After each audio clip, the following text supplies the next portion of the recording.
They used to joke about Earth in the early cycles.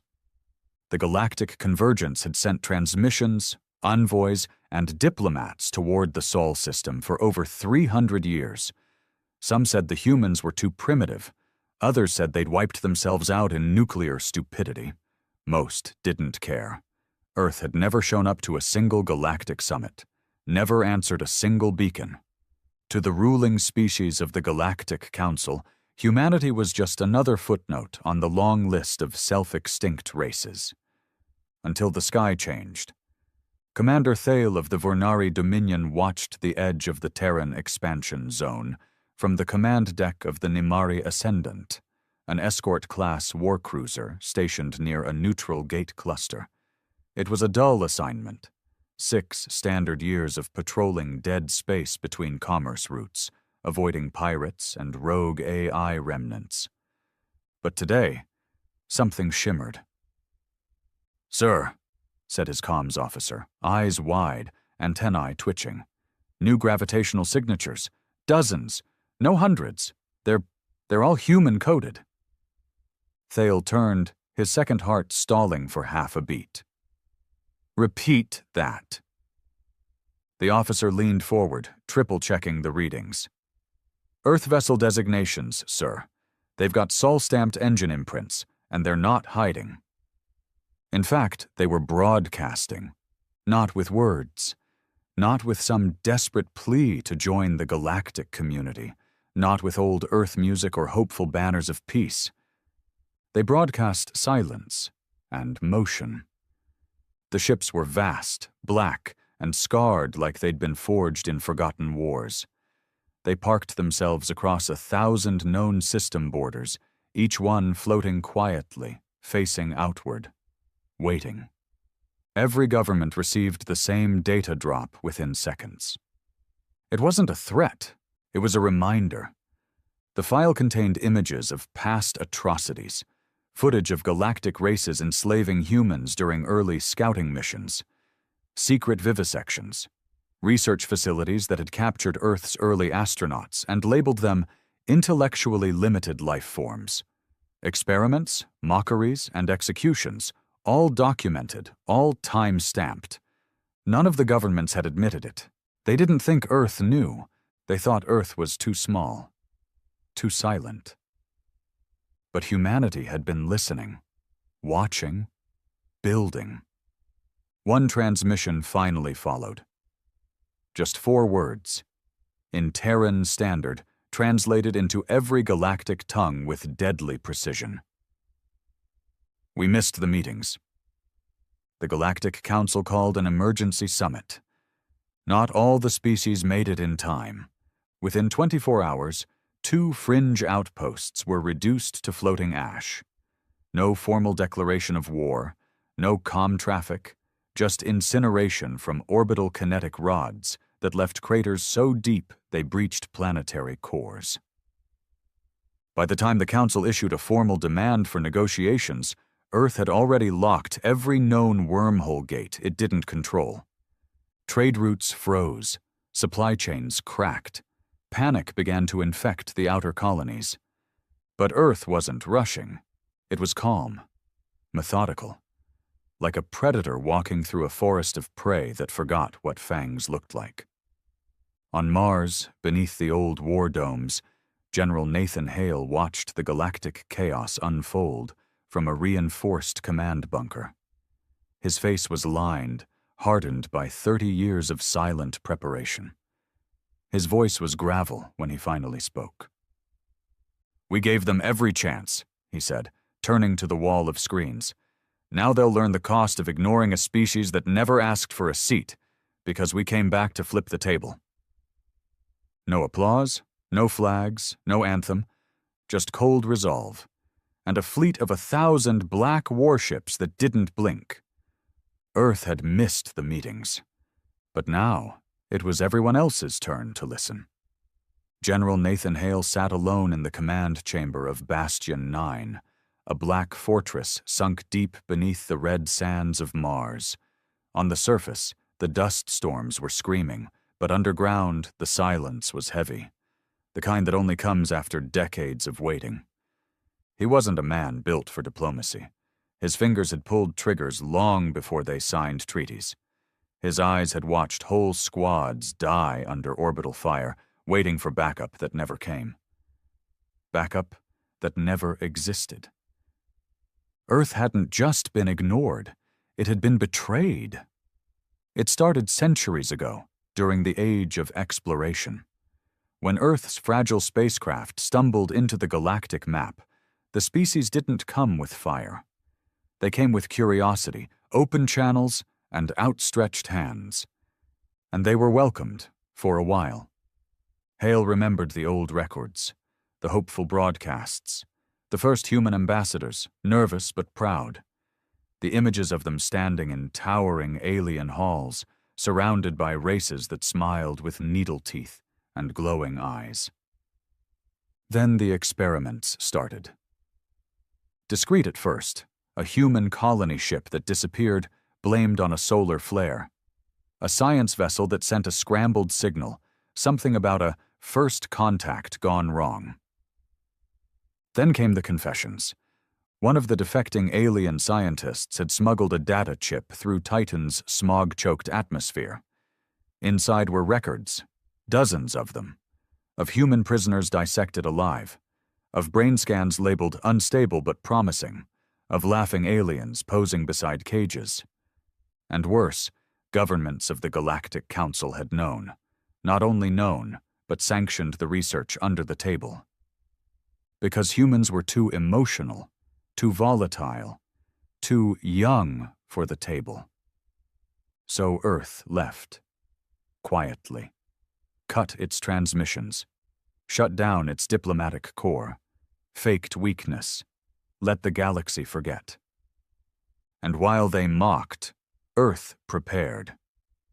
Nathan Hale's command terminal blinked. Incoming signal from the outer asteroid perimeter. "Show me," he growled. A holographic window opened, revealing a weathered, scar-faced man aboard one of the outer Sentry dreadnoughts. "Commander Bishop, reporting in, sir," the man said, his voice cold and clipped. "Outer edge confirmed. 16 Council probe drones destroyed. No further movement yet." Hale narrowed his eyes. "Did they get a signal out?" "Negative. Our jammers got there first. No trail, no trace. As far as they know, the drones vanished." Good. The war hadn't officially started yet, but war wasn't about declarations. It was about momentum, control, terror. "They're testing us," Bishop added, "seeing how far we'll go before we blink." Hale let the silence linger. Then he said, "We're not blinking." Bishop gave a curt nod. "Orders, sir?" "Burn every probe. Leave one intact. Let it crawl back with our message." "What message?" Hale leaned forward, eyes hard.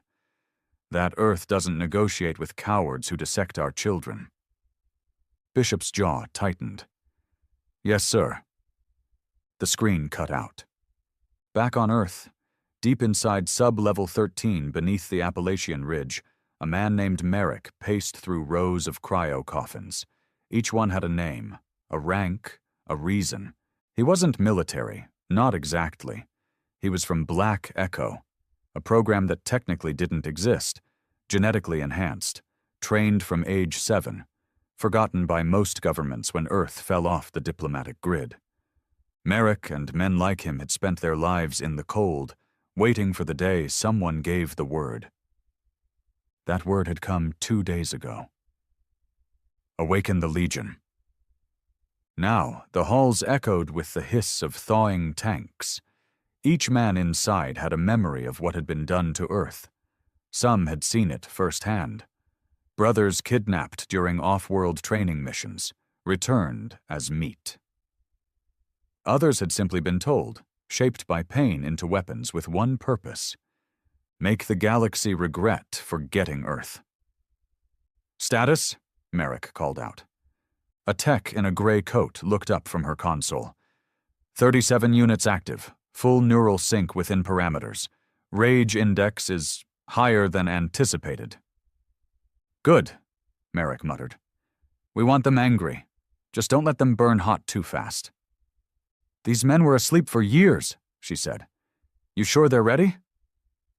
Merrick stared at the rows of slowly stirring soldiers. "They've been ready since the day the galaxy spat on their flag." The probe returned 3 days later. It limped into a council-guarded neutral zone, its hull melted, half its sensors missing. But it broadcasted a loop. Not a voice, not an ultimatum, just footage. Footage of the Terran Legion awakening. Of orbital war platforms lighting up around moons once thought uninhabited. Of massive dreadnoughts hidden beneath asteroid fields rising like black serpents. And then one final shot.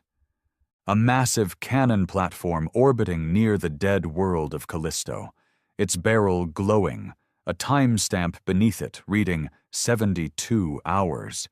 The message was clear. Earth had given the galaxy 3 centuries of silence. Now it would give them 3 days of fear. In the capital world of Serene Prime, the Galactic Council convened in chaos. Ambassadors shouted over one another. Holograms flickered with red warnings. Armies were mobilized, fleets deployed. But behind closed doors, they argued. Not over how to stop Earth, but whether they could. "We underestimated them," hissed Minister Vorkin of the Drixel Combine. "We thought they were finished. Instead, they built war machines in the shadows." "The humans were always unstable," spat a Slan diplomat. "They breed conflict. Their species is infected with revenge." "Should we sue for peace?" whispered another, a green-skinned Yandere. "Offer reparations? We did violate them." "No," Vorkan said coldly. "That would show weakness. We must strike first." "And if they strike harder?" The silence that followed said everything. Back on Mars, Hale was reviewing old files, the kind not meant to be seen again. One showed a 12-year-old girl in a holding tank, floating in green fluid, eyes wide, mouth open in a silent scream. A human, captured during a planetary outreach program, tortured for science, cataloged, dismissed. Another showed a group of humans being paraded through a council world's streets, naked, beaten, with signs hanging from their necks. Unfit species. The galaxy had moved on from those days, covered them up, pretended to forget. But Earth didn't forget. And men like Hale? They didn't forgive. He opened a private channel. Merrick appeared on screen. "We go in 48, Hale said. "Status?" Merrick's voice was low. "Legion is hot. Psyche scans show containment at 94%. They want blood." "Tell them they'll get it." "Targets?" Hale's eyes narrowed. "The labs on Dravak 9, the ones that started the organ trade. I want them erased, not conquered, not occupied. Gone." Merrick didn't smile, but his voice shifted slightly. "Consider it done." That night, Bishop stood on the deck of the Oblivion Pike, watching stars crawl past. His hand rested on the railing, fingers tracing the old etched names carved into it. The crew of an early Terran freighter, slaughtered during first contact trials. No one ever found their bodies, just fragments, pieces. One name read, Elias Bishop, his brother. The galaxy had made a mistake not just ignoring Earth, but hurting it. The hurt had seeded men like Bishop, Merrick, and Hale. Men who didn't want peace anymore. Men who only understood justice paid in fire. He turned to his second-in-command. "Bring us within range of the Draxil ring. Quiet approach. Target the comm satellites." "Soft strike?" "Number hard burn. Then make it loud. Let them hear Earth's reply."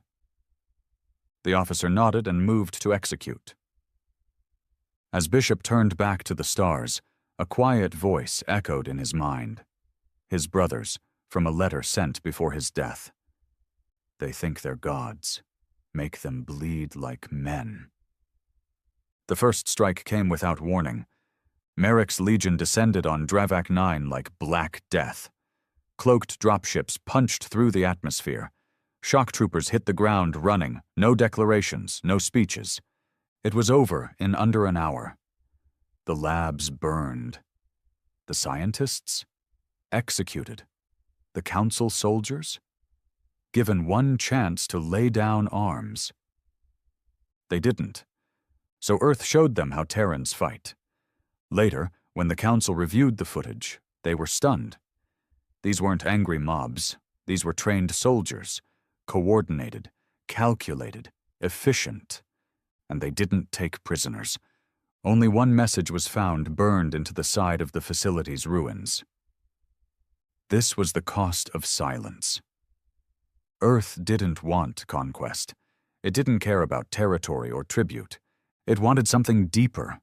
Reverence, fear, respect forged in pain.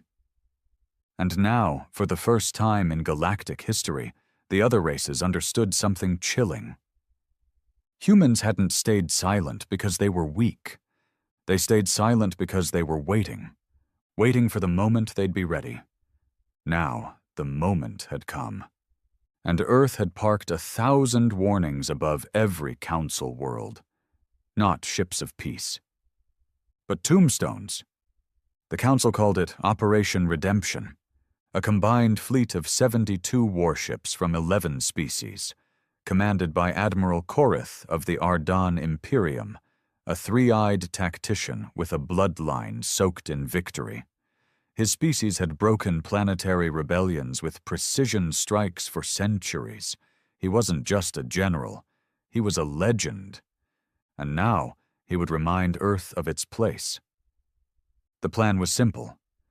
Strike at Earth's outer colonies, force a retreat, then open negotiations from a position of strength. Korith stood tall on the bridge of the Devotion's Wound, his voice smooth and cold as he addressed the council leaders via hologram. The humans have grown arrogant in isolation, but they're fractured. They've lost touch with the galaxy's progress. We will remind them they are still a minor species. Council members nodded with forced confidence. No one wanted to admit their fear. Earth had shaken them, but old pride still lingered. We must hit them fast and hard, Korith continued. Target the outer supply rings, destroy their communication relays, leave their war machines deaf and blind. And if they retaliate? Asked Vorkan. Korith allowed a thin smile. They won't get the chance. The council fleet moved with swift, mechanical precision. Dozens of ships cloaked and shimmered through wormholes, appearing in the dark space around the asteroid colonies of the Terran Mining Accord, Earth's most vulnerable supply line. But what they expected were resource drones and civilian transports. What they found was death. The first fleet passed through the Perigos Drift, a debris field left from a mining collapse decades ago. It was the perfect ambush site, and Earth knew it. As the fleet maneuvered through the dense wreckage, hundreds of dormant heat signatures suddenly flickered to life. They weren't rocks, they were mines, each one loaded with gravitational warheads and shrapnel dense enough to split capital ships in half. By the time Korith's scanners picked up the heat surge, the first blast had already torn through the side of the Athanari Bolt, an Arkan battlecruiser. It split like paper, its engine core detonating, throwing flaming debris into 2 escort ships nearby. The comms lit up with screams, static, then silence. Then came the voice. Human. Calm. Male. Broadcasted directly into the bridge of every council ship. You came to our edge thinking we'd run. You thought wrong. Welcome to Earth's version of diplomacy. Korith's jaw tightened. Form defensive perimeter, he snapped. Bring up shields, fire at will. But there was nothing to fire at. The mines were gone, and the humans had vanished. Not a single warship in sight, only the ghosts of destruction, floating silent in space. Korith gritted his teeth. They want to bleed us slow. Fine. Move to Target 2. Begin orbital descent. Let's take one of their damn colonies and put their flag in the dirt.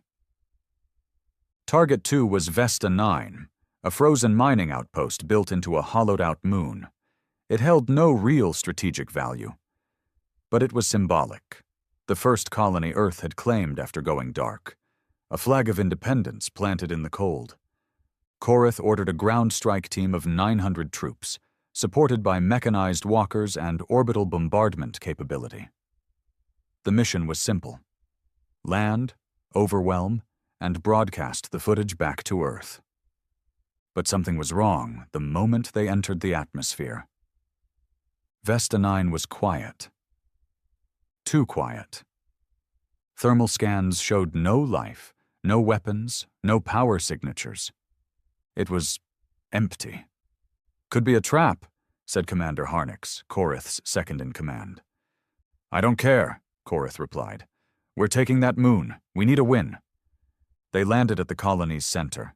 Towers of black steel and frozen scaffolding stretched into the violet sky. The ground team fanned out, moving through frost-bitten corridors, weapons raised. Still no contact. Then they found the bodies. Dozens of them frozen in seated positions. Scientists, miners, engineers, all human. But something about their expressions. They weren't terrified. They looked calm, peaceful. Then the message came through. An audio file triggered the moment the central power core was accessed. A man's voice. Hales. We knew you'd come here. Vesta was never for defense. It was a vault, a grave marker. These were the first to die in silence, while you watched and did nothing. They froze here, cut off, begging for help that never came. Now they wait for you too. Before anyone could react, the doors slammed shut. All of them, magnetic locks engaged. And from the ceiling, dozens of canisters dropped. At first they hissed like coolant, then came the fire. White phosphorus, an old Earth weapon, banned by every galactic treaty. It ate through armor, skin, bone. Korith watched, horrified, as the entire strike team was incinerated in minutes. He tried to break the signal, scramble the feed. But Earth wanted them to see. The last thing the Council fleet saw before the feed cut was a Terran flag, scorched and waving in the artificial wind, standing tall in the ashes of their dead. News spread fast. Vesta 9 was gone. Not taken, not destroyed, weaponized. A death trap that killed 900 elite soldiers and 3 armored divisions without a single shot fired by a human hand. And still, no one could find the Terran fleet. It was like Earth had become a shadow, striking, then disappearing, but always watching. Back on Serene Prime, panic began to bloom. What if we can't win this? Said Minister Garn. They're not just fighting us, they're outthinking us. We have numbers, Vorkan snarled. We have technology. They have purpose, Garn whispered, and men who are willing to die just to make a point. Inside the mountain fortress on Mars, Hale sat across from Merrick, both men lit only by the cold glow of tactical screens. Vesta was a message, Merrick said. They'll retaliate harder now. Good, Hale muttered. They'll make mistakes. You sure this is the way? Hale looked up slowly.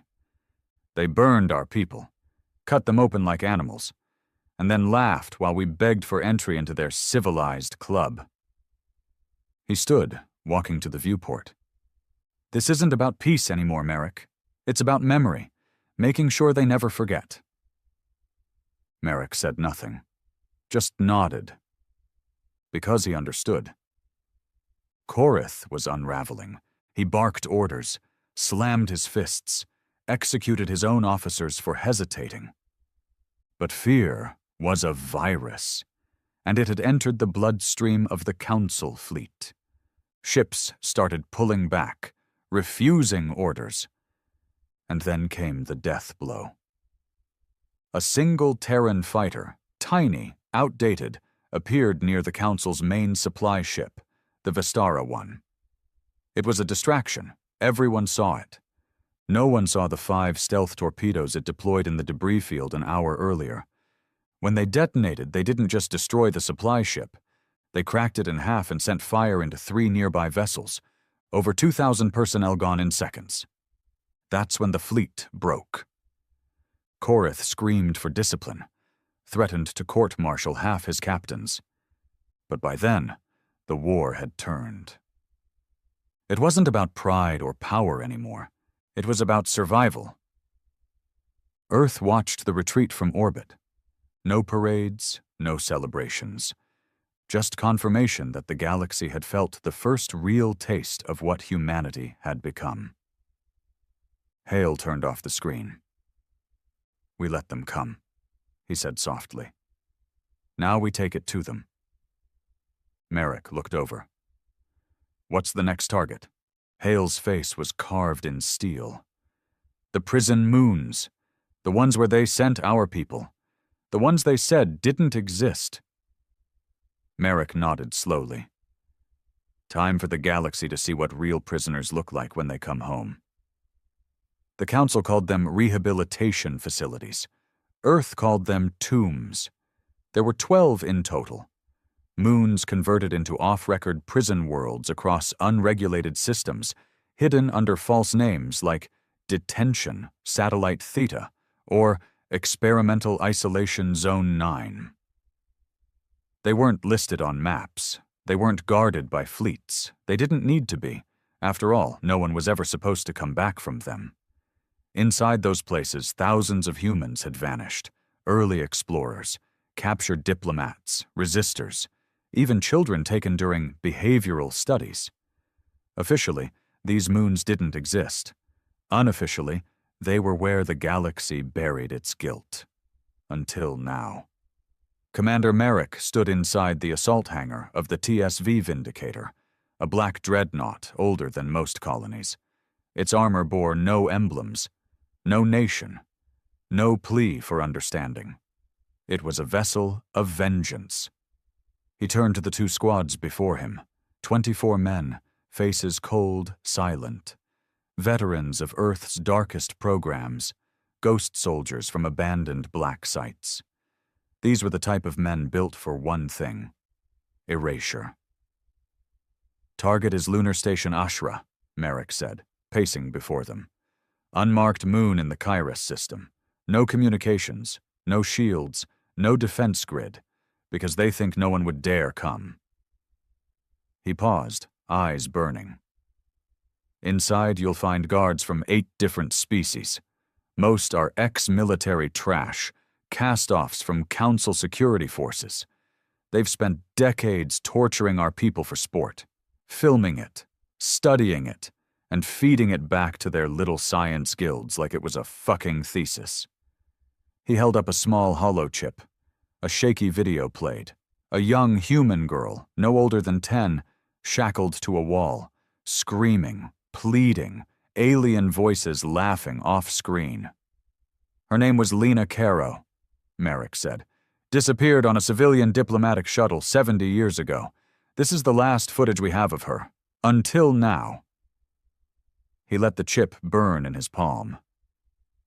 "No survivors, no speeches, no mercy. The only thing I want left standing on that moon is ash." The room was silent. Then a single soldier spoke, his voice low, gravel-throated.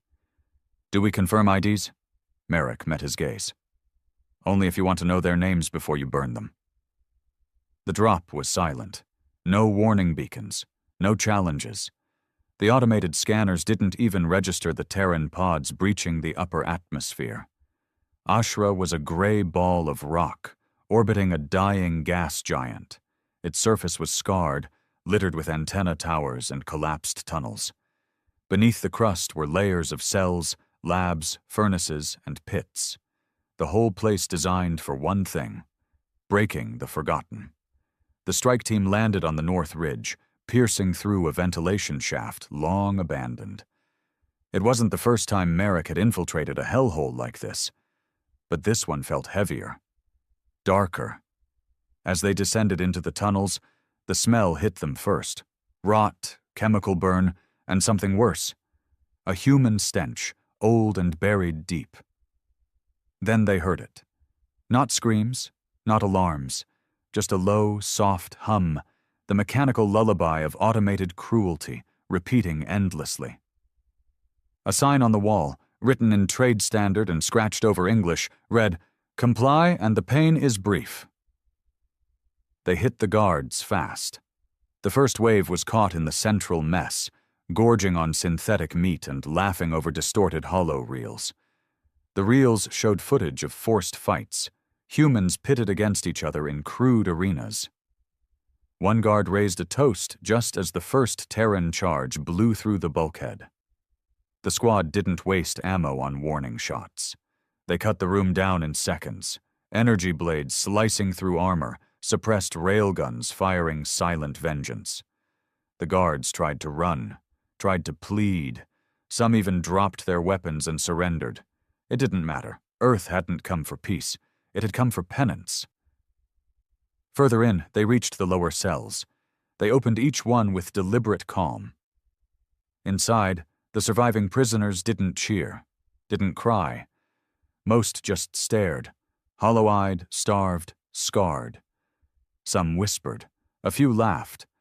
The broken kind of laugh that came from decades of being treated like an animal. Merrick found a man chained to a pipe in cell 9A. He couldn't have been more than 40, but his face was weathered like a man of 80. The man looked up, blinking against the light. "You're not them," he croaked. "No," Merrick said. "We're worse." He gave the man a knife. "Go find your warden." It took an hour to sweep the entire complex. By the end, over 180 alien guards and researchers lay dead. Some were executed. Others were burned alive in the same furnace pits they once used to dispose of human remains. But Merrick wasn't done. He accessed the command core and uploaded a virus from Hale's private directive.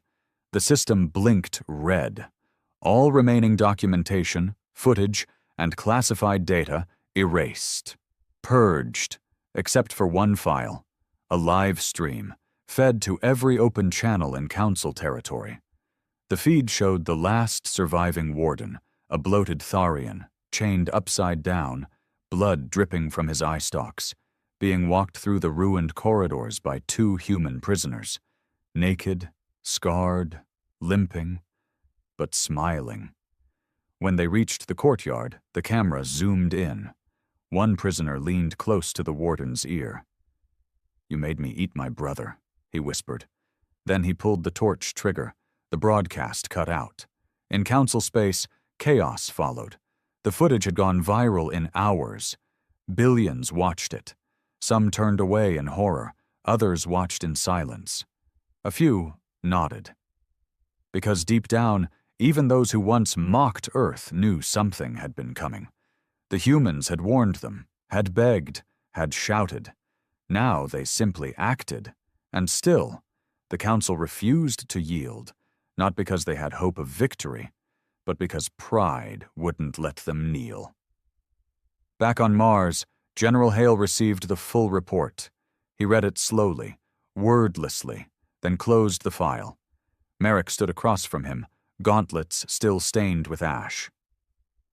"We gave them a gift," Merrick said. "1 moon down, 11 to go."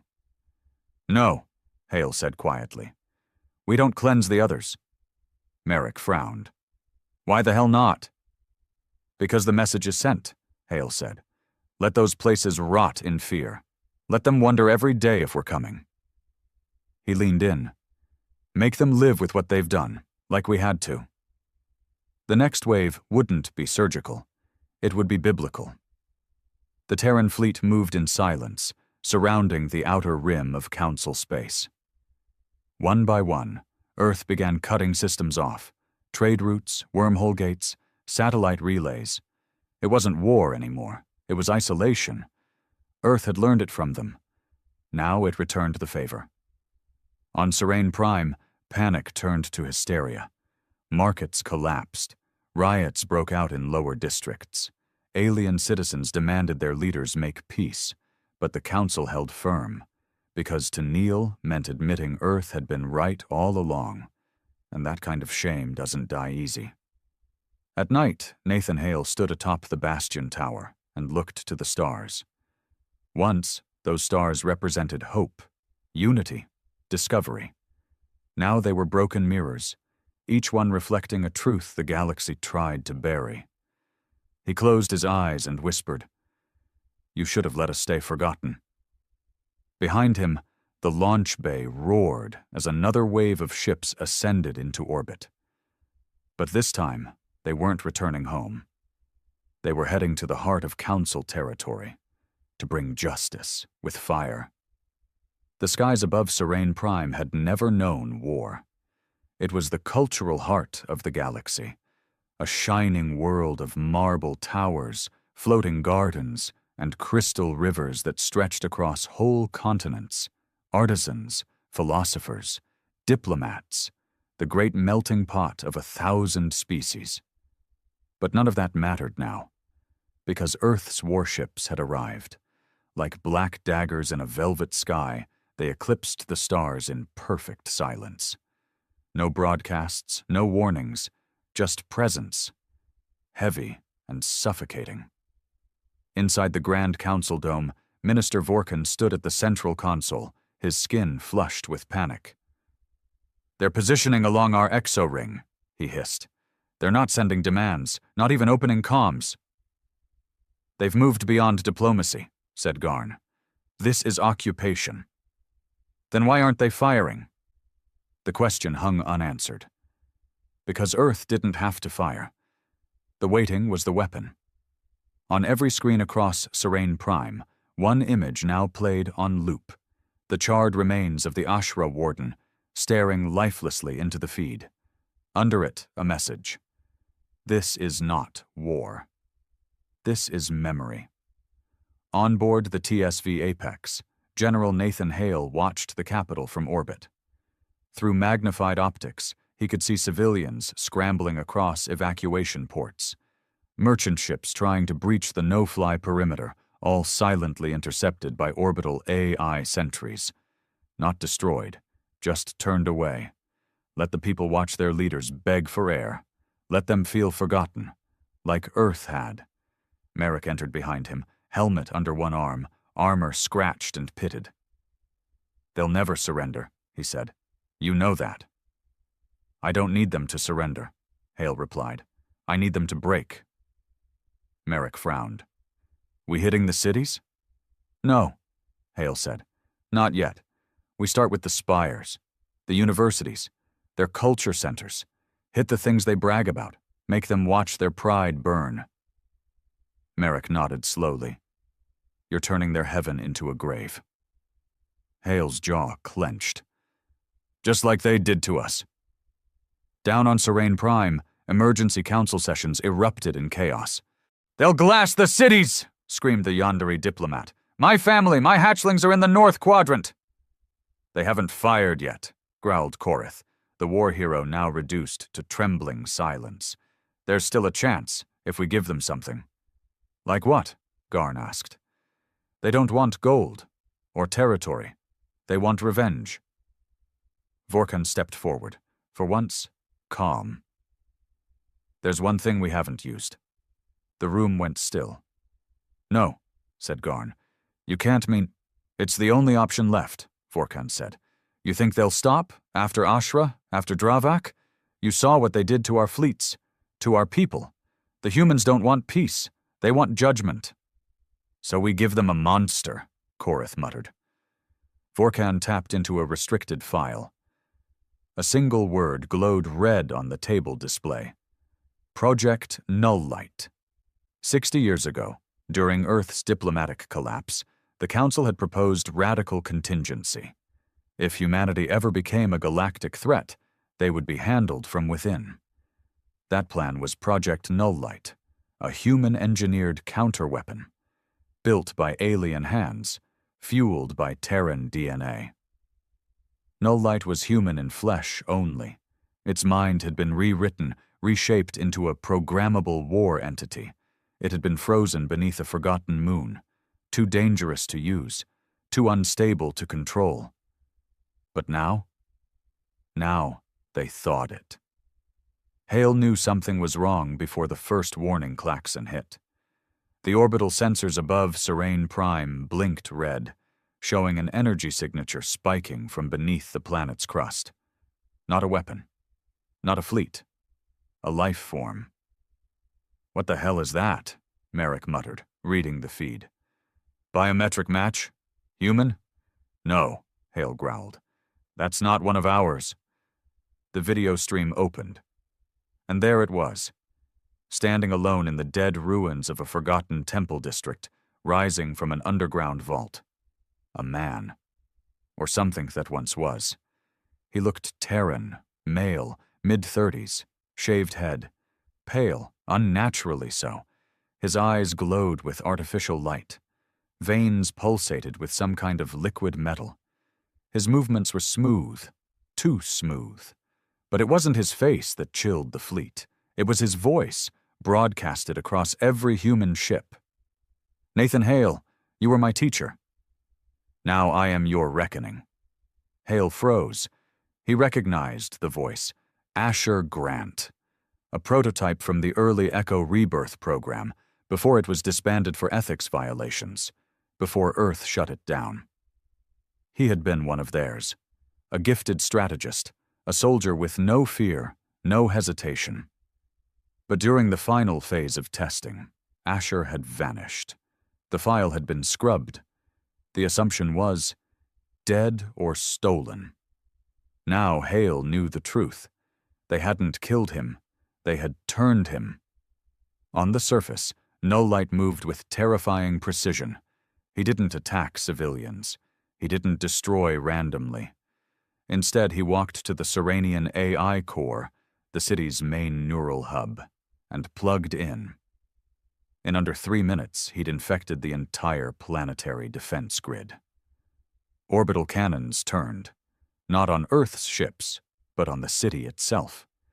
Thousands of civilians screamed as the ground cannons lit up and vaporized a transport bridge. A district went dark. Fire swept through the skyline. "Why is he doing this?" Merrick shouted on the bridge. Hale watched in horror. "He's showing me," he said, "showing me what I taught him." Asher Grant wasn't just a weapon. He was a mirror of everything Earth had built in the shadows. All the rage, the training, the cold resolve. But with none of the soul, none of the guilt.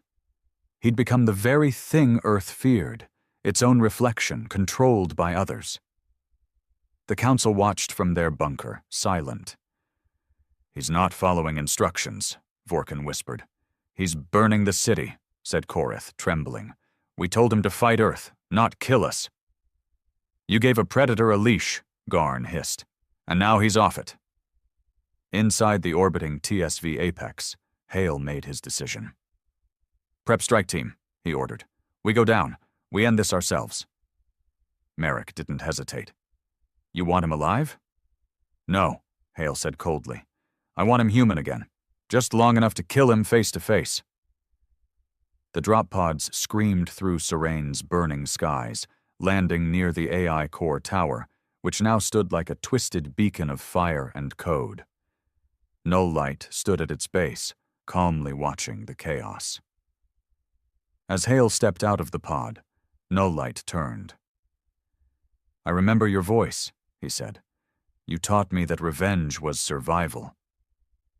"You were supposed to be better than this," Hale said, raising his weapon. "You were supposed to fix what we couldn't." "I did," Nulllight said softly. "I fixed the illusion." He raised his hand, and the world exploded. The fight was brutal, blindingly fast. Null light was faster than any Terran soldier, stronger, but he wasn't perfect. He remembered too much, and Hale knew where to hit. Blow after blow landed. Plasma rounds cut through artificial flesh. But still he stood, bleeding light and fury. "I am what you made me," Null light whispered, choking as he collapsed to one knee. "No," Hale said, walking forward. "You're what they made of what we left behind." Then he placed the charge. 1 second. 2. Boom. The AI core tower collapsed in a rain of steel and fire. Null light's last scream echoed through the systems he'd infected. And Serene Prime went dark. The orbital fleet received the message 15 minutes later. Target neutralized. Command remains. But Hale didn't celebrate. He sat alone in the ruins, looking up at the sky, because he had seen the cost. Null light was a weapon born of Earth's rage, but it had taken alien hands to unleash it, and now the galaxy finally understood. Humanity wasn't a danger because of its strength. It was a danger because it remembered everything, and it never stopped learning how to hurt back harder. The fires on Serene Prime burned for 7 days. No reinforcements came. No relief fleets arrived. The Council's core world had been turned into a scarred relic, its towers reduced to molten spires. The greatest city in the galaxy was silent. Nathan Hale stood among the ashes, his boots crunching over glass and bone. Rain fell from a broken sky, thick with ash and chemicals. His armor was torn at the shoulder, cracked at the knee. But he stood tall. Behind him, the strike team moved slowly through the ruins, searching for survivors, not to help them, but to identify who might still have value as a message. Merrick approached, visor smeared with soot. His eyes, red and rimmed with fatigue, held no emotion. "No council signatures left alive within the core zone," he said. "A few diplomats are cowering in the west chambers. Engineers, medical staff, one historian." Hale didn't look at him, just asked, "The historian?" "Species?" "Drexarian. Lived on Earth once.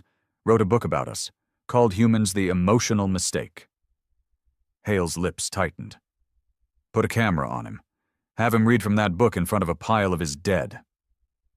Merrick nodded. "On it." He started to turn away. "Merrick," Hale said. The commander stopped. "When this ends," Hale murmured, "will you know how to stop killing?" Merrick's jaw flexed, but he didn't answer. He simply turned and walked away, leaving Hale standing alone in the ruins of a world that once mocked Earth from a throne of stars. Back on Mars, the Terran War Command received Hale's signal and broadcast a global message to Earth and every system within reach. Serene Prime has fallen. No council species has offered surrender. Earth continues its offensive. We are not negotiating. Across Terran colonies, cheers erupted. Fireworks on the floating platforms of Titan, red banners waved over the shipyards of Ganymede. Children in underground shelters watched the message with wide eyes, never knowing the world before war. But not everyone celebrated. In hidden bunkers beneath Luna's surface, older veterans, those who remembered the first betrayals, simply sat in silence, staring at screens filled with smoke and ruin. Because they'd waited a lifetime for this, and it wasn't enough. 3 days later, Earth launched Operation Widow's Eclipse, a fleet-wide command to erase every remaining symbol of Council supremacy. No more warnings, no more strategic targets. This time, the directive was simple: cultural cleansing. Every statue, every monument, every temple or archive that had once framed humanity as inferior would burn. "We're not just erasing their power," Hale told his officers. "We're erasing their mythology." In the Orlethi system, the Terran Legion landed on Vareth 6, a planet once famous for its towering temple to post-organic evolution, where humans were labeled as biological fossils in exhibitions. Now those temples were rubble. The Legion paraded captured Council loyalists through the ruins, broadcasting their pleas across every channel. In each system, the result was the same. Shock, despair, submission. But still, no surrender. Hale knew why. The Council wasn't waiting for a miracle. They were waiting for Earth to collapse from within. Because in their arrogance, they believed humanity was too emotional to maintain war this long. They believed rage had an expiration date. But Hale had trained for silence. And Merrick? He didn't need peace. He just needed a name list and enough ammunition. Inside the wreckage of Serane's Eastern Archive Tower, Hale found something unexpected. A room still intact. No scorch marks, no bodies. Just a metal vault with 6 layered doors. They forced it open. Inside was a chamber of preservation. A chamber built to survive planetary extinction. It was filled with Earth's stolen history. Paintings from pre-collapse Earth museums. Weapons from ancient wars. Letters from Terran philosophers. But worst of all, a long glass case holding the broken helmet of Commander Miles Corrin, Earth's first interstellar envoy. The Council had claimed his ship vanished in a meteor storm. Now Hale saw the truth. They'd killed him, displayed his remains like a trophy. A warning. Hale didn't speak for a long time. Then, softly, "Burn this building last." Merrick's voice came over comms. "Copy. Got a comm relay from one of the outer sectors. Survivors requesting negotiation." Hale turned slowly. "Council?" "No," Merrick replied. "Civilians, mixed species, colony world, independent. They say they stayed neutral." "Everyone stayed neutral," Hale muttered, "until Earth started winning." The next day, Hale met with the Council of Elithra's Hollow, a moon colony populated by refugees, outcasts, and non-aligned civilians. They brought no weapons, just pleas. One of them, an older alien with pale green skin and soft eyes, approached Hale and knelt. "We didn't touch your people," he said. "We took no prisoners. We've kept your books in our libraries. We taught your history to our children. We never believed the lies they told about you." Hale said nothing. Behind him, Merrick watched quietly, fingers resting on his sidearm. The old alien looked up. "Please, tell us what you want." Hale walked forward, crouched, and whispered, "I want you to remember that when we could have burned you, we didn't." The alien nodded, trembling. Then Hale stood and left. That night, Merrick confronted him. "You let them live." "Yes," Hale said simply. "Why?" "Because we have to leave something behind." Merrick's eyes narrowed.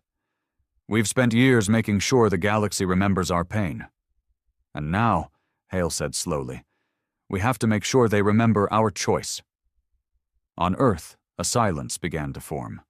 The people were watching, waiting. Not for another victory, but for a point. What was the goal now? There were no more fleets, no more threats, just broken cities and shattered empires. Hale returned to Bastion 9 on Mars, alone. No celebration. He walked the dark halls, past statues of the fallen, the names etched in black stone, the faces of the children taken, the soldiers lost, the ships that never returned. He sat alone in the command room, looked up at the screen. A single line blinked. All systems silent, no enemies left to kill, no voices left to silence, and yet the weight didn't lift, because revenge doesn't bring peace, it just buries the noise under blood. Merrick came in an hour later. "Command's asking what's next," he said. "Colonies want direction, the outer systems are watching, Council's gone, trade routes are ours, we own half the sky." Hale didn't answer. Merrick sat beside him. For once, he wasn't in armor, just a plain shirt, dusted in ash. "We won," he said. "No," Hale murmured. "We survived louder than they expected." Merrick leaned back. "So what?" "We rebuild?" Hale looked him in the eye. "We rewrite." 6 months after the fall of Sorain Prime, the galaxy had changed. The Galactic Council was dissolved, its charter burned. Member species had scattered, disarmed, or pledged absolute compliance under Terran oversight. The great capital planets were silent, patrolled by Terran orbitals. Earth's black-helmed sentries watched every gate, monitored every wormhole, and ran every trade lane through checkpoints with cold, clinical efficiency. They called it order protocol. To some, it was justice. To others, occupation. But to Earth, it was proof. Proof that the galaxy had finally learned to speak in Terran terms. Not in peace, not in treaties, but in fear. And for men like General Nathan Hale, it should have been enough. But it wasn't. He spent more time in silence now. Not in the war rooms, not in the strategy domes. Just walking, through the black corridors of Bastion 9, through the graves of those lost, through the unmarked halls where Terran history was being rewritten by his own hand.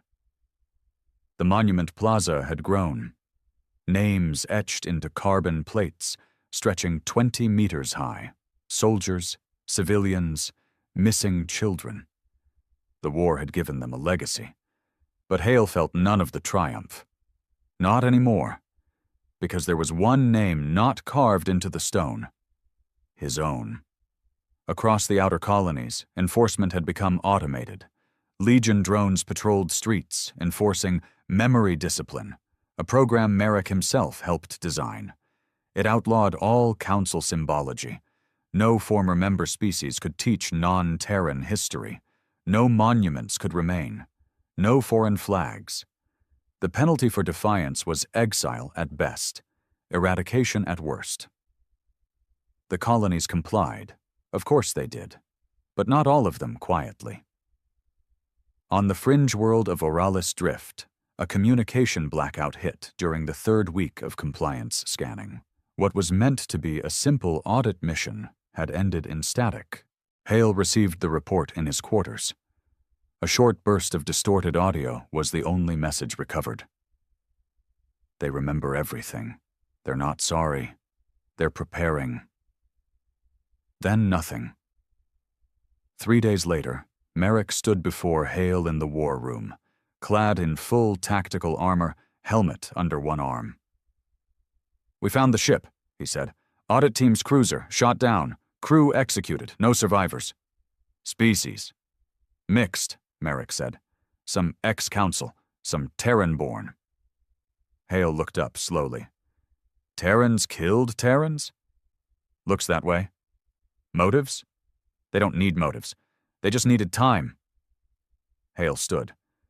"Prep a rapid strike team. We're going down there." Merrick frowned. "Sir, with respect, this is a molehill, not a mountain. Let the Black Division handle it." "No," Hale said. "This isn't about them. It's about us." Oralis Drift was an old mining colony, scarred and broken from the pre-war days. It had no real value now, except as a symbol. A Terran-led world that had once declared loyalty without coercion. The fact that it had now rebelled? That was more dangerous than an enemy fleet. Hale's team landed silently under the cover of the system's twin moons. No orbital bombardments, no warning shots, just boots in the dust and eyes in the dark. What they found wasn't a riot. It was an uprising. Barricades, black market railguns, disguised bunkers, homemade EMP devices built from repurposed mining gear. But it wasn't just the tech that shocked Hale. It was the faces. Terran faces. Men and women who bore the mark of Earth. Some even wore old unit tattoos. 2nd Exodus Corps, Colonial Marines, Recon Unit 45. Some of them had served under him. They captured one alive. Name: Donovan Trask, former Terran field agent, discharged after Sorain. No record of dissent. Now he sat in chains inside the mobile command center, bloodied but defiant. "You taught us to remember," Trask spat. "You told us we were the edge of the blade." Hale stared at him. "And you turned that blade on your own." "No," Trask said. "I turned it on the thing that replaced us." "You rebelled against Earth." "I rebelled against what Earth became." Hale left the chamber in silence. But something in his chest twisted. Not anger, not pride, recognition. Because Trask wasn't wrong, and Merrick knew it. "You should execute him," Merrick said. "Send a message." "No," Hale muttered. "If we kill every voice, we'll forget what they sound like." "They're traitors. They're mirrors." Hale ordered Oralis Drift quarantined, not destroyed. Merrick didn't argue out loud, but Hale saw it in his eyes. That distance, that shift. Something between them was breaking. The reports kept coming. A data leak on Hylian 4. Banned books found, smuggled stories of Earth's brutality. A student protest on Proxima Station. Terran children burning red flags in defiance. A suicide bombing on Delta Fringe. 2 human separatists chanting a quote from one of Hale's pre-war speeches before triggering the blast. "They taught us pain. We turned it into strength. But strength without soul is just another chain." Hale read the quote again and again. It was his voice, his words, now used as the manifesto of rebellion. One night Merrick entered his quarters without knocking. He dropped a data slate on the desk. "You need to see this." It was a kill list. Names, thousands of them. Civilians, suspected dissenters, rogue elements. Merrick's voice was hard. "We need to purge now, before this festers, before it spreads." Hale looked down at the list. So many of them were his own people. Children of the war, raised under Terran banners, trained in Terran schools, burned by Terran fire. And now, they were starting to feel again. "We can't kill our way into legacy," Hale said. "We didn't come this far to hold hands," Merrick snapped. "No," Hale murmured. "We came this far to be remembered. They already remember. They just don't fear us anymore." That was the line, the one that hung between them. Fear. Was that all they had left? Later that night, Hale activated an encrypted channel, one the High Command didn't know existed. He sent a single message to an old code buried beneath Earth's polar archives. "Initiate protocol ashes. Burn the black slate. Let the children speak." Then he powered down the terminal and walked into the night. Because Hale knew now, they'd won the war, but they were losing the soul. And soon, someone else would rise, not to fight Earth, but to fix it. Bastion 9 no longer felt like a stronghold. It felt like a tomb. General Nathan Hale walked the inner corridors slowly, as if each step might crack beneath him. The stone walls echoed with silence, the kind of quiet that comes not from peace, but from exhaustion. The screens showed no threats. The war rooms showed no enemies. The stars were his. And still, there was no victory in his bones. He stood in front of the monument wall, a long slab of obsidian etched with the names of the lost.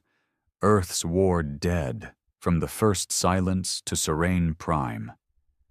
At the bottom, an empty space had been left, waiting for his name. Because men like Hale didn't retire. They didn't fade away. They paid the price. He watched the screen as news poured in from the outer colonies. The rebellion was no longer isolated. Now it was organized. Earth's own children, Terran-born, Terran-raised, were the ones leading the charge. They called themselves the Remembered. And their slogan? "We are not your vengeance. We are what's left of your humanity." That line struck deeper than any enemy fire ever had. Merrick stormed into the command room 3 hours later, the new casualty reports in hand. They bombed 3 more supply stations, 1 on Hollis Gate, 2 in the Paragon line, and now there's footage. Children, Nathan, Terran children, marching in the streets waving white flags dipped in ash, ash from our own monuments. Hale didn't look up. They're angry. They're ungrateful, Merrick snapped. Do you think any of this was easy? Do they know what it cost to make the galaxy kneel? What it took to give them a future where they weren't laughed at, enslaved, dismembered? They know, Hale said. They just don't want that kind of future anymore. Merrick paced like a caged animal. We should crush it, all of it. Give them one lesson they'll never forget. No, Hale said. We've done enough forgetting. Merrick stopped, eyes burning, jaw clenched. You're going soft. No, Hale murmured. I'm going human. Later that night, Hale returned to the encrypted room beneath Bastion 9, the Ashes Vault. Only 3 men in the galaxy had access to it, and 2 of them were dead. He sat in front of the old terminal, typed in the final sequence. Initiate Protocol Ashes. Confirm identity. He placed his hand on the biopad. It scanned, approved. Ashes Protocol engaged. Burn the black slate. He paused, then tapped the final key. And Earth's darkest archive, all surveillance logs, all secret prisons, all undeclared war crimes, were unlocked, but not destroyed. Released. Within hours, the data spread across every system in the Terran sphere. Screens on warships flickered with footage of old Terran operations, orbital purges, the prison moons, the child experiments on Vesta, the silent cleansing of council libraries. And Hale's face was in most of them. The hero, the symbol, the executioner. Panic struck the High Command. Terran elite scrambled to contain it. But it was too late. The world knew now. Humanity had won by becoming everything it once hated. And Hale had made sure they'd never forget it again.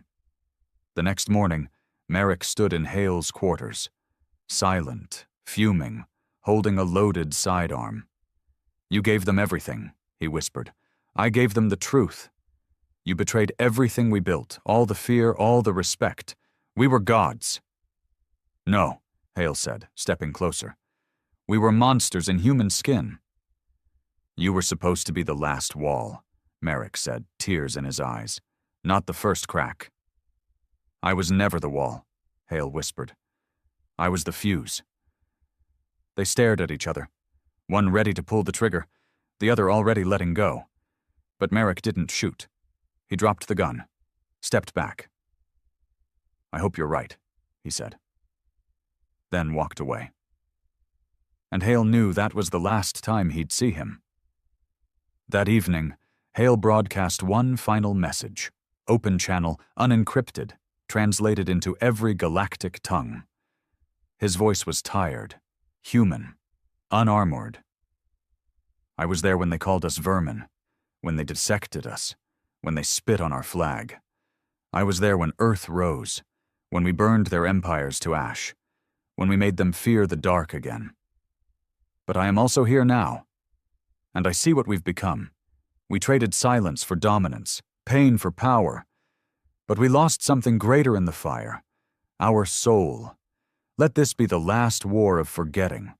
Let us be remembered, not for what we destroyed, but for what we chose to leave standing. He ended the feed, shut off the lights, and walked away from the war. Years passed. The galaxy stabilized under a new Terran-led compact, not a rule of fear, but one of memory. The remembered became a neutral peacekeeping force. The prison moons were turned into memorials. Children were taught both sides of history. The Terran flag remained. But beside it, another was raised, a white one marked with a black hand, the symbol of remembrance. Nathan Hale was never seen again. Some say he died in the mountains of old Mars. Others say he walked into the stars and never came back. But on every colony, every ship, and every reclaimed world, there was a plaque, a single line carved into stone. Here stood the last man of war. He taught us to fight, then taught us when to stop. And that's where it ends. not in fire, not in silence, but in the echo of one man choosing to break the cycle. Earth missed every galaxy meeting, then parked 1,000 warnings above. But its greatest warning was what it almost became.